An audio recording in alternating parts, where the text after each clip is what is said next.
First of all, we are happy that World Bank already declared the Philippines among the upper middle income class countries.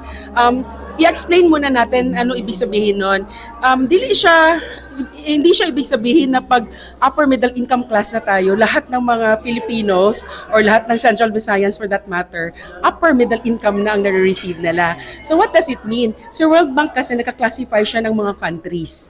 No, may low income, upper middle, higher income. So ang goal talaga ng Philippines kasi nasa lower middle income pa tayo before this is mag-graduate tayo dun sa upper middle income. Paano graduate at maging upper middle income?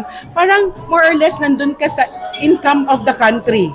Not really individual incomes of the Filipinos, but the productivity of the country as a whole, the income of the country as a whole should reach 4,000 to 4,600 US dollars. No, at least ma-reach mo yon.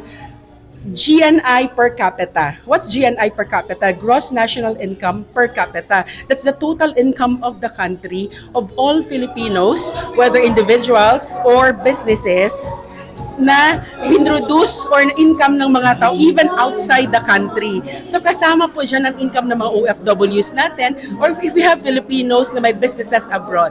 So it's really the total income ng mga Filipinos wherever they are. That's the GNI. Ano ibig sabihin ng per capita?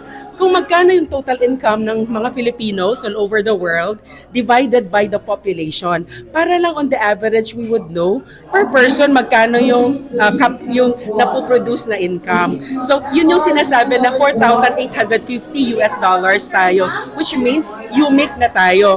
But iba po yung tanong na ibig bang sabihin mayaman na ang mga Pilipino. Now, that's the question of equality, equitable. Meron bang equitable distribution ng growth? Yan po ang kailangan pa nating pagtrabahuan. Kasi ngayon, let's take advantage of the fact na malaki na ang pinuproduce yung income ng buong country. Ang next na kailangan nating gawin ng government together with the private sector, ng lahat ng mga Central Visayans is, how do we ensure that everyone or majority of the Filipinos will now benefit from the higher income of the country.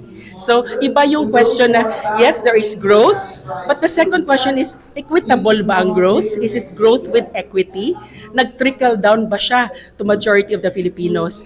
I would like to say, hindi pa. But let's take advantage na ngayon upper middle income na tayo. We've reached certain levels of income.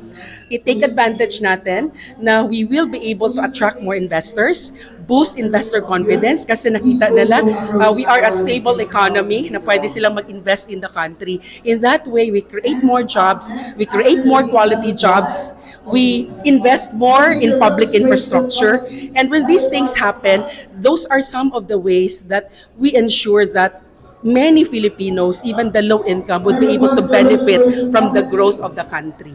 So, last na lang na gusto ko sana ma-explain, itong pagiging upper middle income class natin, parang gusto ko i-compare sa estudyante na nag-aaral sa high school. Ang goal ng estudyante and even the parents is makagraduate ka. Diba? Yan ang goal natin. Pero most students, pag fourth year high school na sila, kinakabahan sila graduate.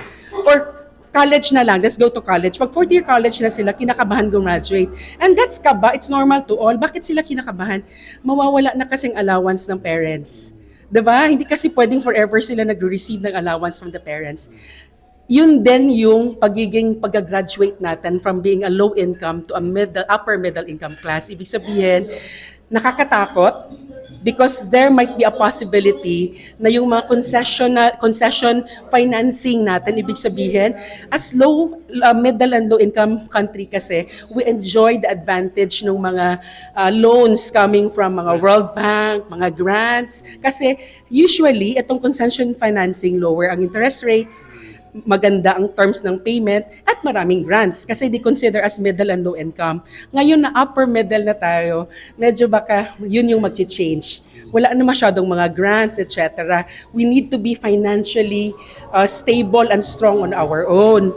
Pero that's natural. We need to face that. Otherwise, hindi ko kasi pwedeng sabihin na ibagsak ko nang lang lahat ng mga subjects ko sa college para hindi ako graduate, para forever ako may allowance from the parents.